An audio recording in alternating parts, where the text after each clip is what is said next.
So what's up guys, no, sa mga naghahanap ng pickup truck na wala pang excise tax dyan, so ito yung Triton GLX Automatic 2026 model natin.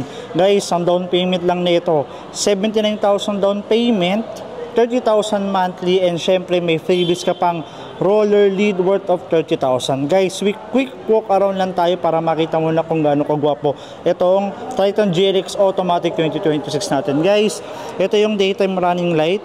Ito yung headlight po natin, yung fog lamp. Guys, naka-halogen pa rin naman yan. So pagdating naman dito sa harapan guys, ito, kung makikita mo yung front grille natin, sobrang ganda. And yung front bumper natin. So guys, punta naman tayo sa gilid. And guys, yung engine pala na ito, naka 2.4 4N16, may turbo na rin yan. And pagdating naman dito sa wheels guys, naka 18-inch alloy wheels tayo. Kasama na rin yung stepboard, may stepboard, silver chrome, yung ilaw po para sa signal light, naka keyless entry tayo guys. So pasok naman tayo dito sa first row. Siyempre guys, ito may leather po tayo, so dagdag comfort. Automatic windows, ito yung buksan na natin, ito yung ating central lock doors. So ito yung first row natin guys, kung makikita mo iba yung upuan natin, naka high grade fabric seat material tayo. So guys, pasok tayo, no. And guys, nandito na tayo sa first row. So papakita ko sa inyo. Syempre, may aircon tayo dito. May aircon pa tayo dito.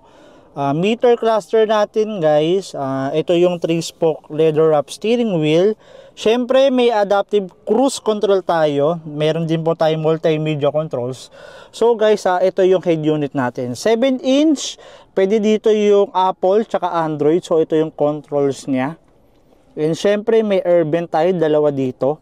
Meron dyan dual zone automatic climate control, automatic transmission, lagayan ng barya, 2 cup holders, meron tayong conventional handbrake, and syempre meron tayong armrest. So may lagayan din sa loob yan guys.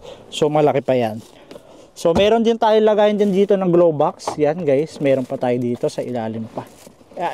Ayan.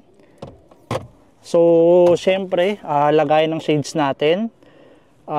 Ilaw guys, ayan ilaw, may ilaw tayo. Vanity mirror, meron din tayo guys, syempre. Meron tayong aircon, syempre, meron pa tayong aircon dito. May speaker tayo sa ilalim, may naka leather wrap tayo, fabric high grade, may door handles tayo. So ayan guys, so ito yung look ng first row po ng Triton GLX natin. So punta naman tayo sa second row guys. So yun guys, no, pagdating sa fuel capacity 75 liters. So pasok naman tayo sa second row. So yun, naka leather pa rin tayo, dagdag comfort. So automatic windows. So ito yung ating third row guys. So tatlo po yan, may headrest, may seat belt, tapos may isofix tayo. Tapos guys, meron pa tayong armrest dito, pwede natin ibaba, na may kasama ka pang 2 cup holders.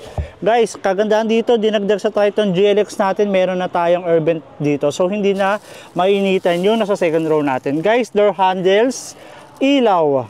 And syempre may 12 volts dito and dalawang USB packets.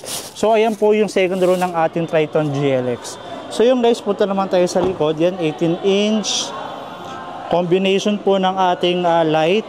So stepbird din dito guys. So meron tayong Triton emblem, Mitsubishi emblem, and also guys, ito yung camera po natin. So isa sa mga binago ng Triton GLX natin guys, ito may assist na po siya sa pagbaba.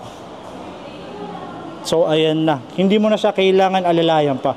So ito yung natin, yung sa may likod natin guys. So makikita mo talaga, ito built-in na to guys.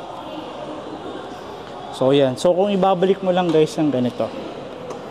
So yung guys, ito yung kulay pala na ito is white pearl, no? So yan. So yun guys, no, yung mga pwede pong mag-apply, mga locally employed, mapa-government and private, virtual assistant, business owner, and syempre yung mga OFW and seaman. Guys, kontakin mo na ako dito para magawa na natin yung application natin, mapa-approve ka ta, and syempre ma-release mo na itong Triton GLX Automatic 26.